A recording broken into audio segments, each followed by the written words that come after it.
కృష్ణుడు నా మిత్రుడు. కృష్ణ మిత్రమా, కృష్ణ! ఆగండి సైనికులారా.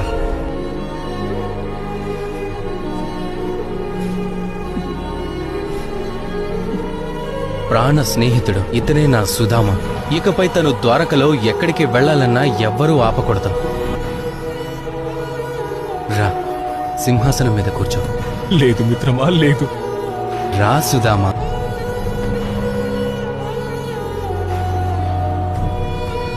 వద్దు మిత్రమా, అంత పని చెయ్యొద్దు కృష్ణ. ఇది నాకు ఆనందాన్ని ఇస్తుంది. నాకు ఈ ఆనందం లేకుండా చెయ్యొద్దు.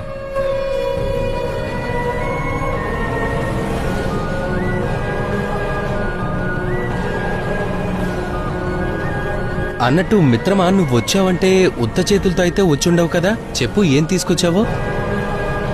ఇంట్లో కేవలం పిడికెడు అటుకులు మాత్రమే మిగిలాయి. అవే తీసుకొచ్చాను మిత్రమా. అద్భుతం. నాకు ఈ విందు భోజనాలేవి ఆకలి తీర్చవు సుధామా. ప్రేమ నిండిన మనసుతో పిడికెడు అటుకులు పెట్టినా ఈ కృష్ణుడు సంతృప్తి చెందుతాడా?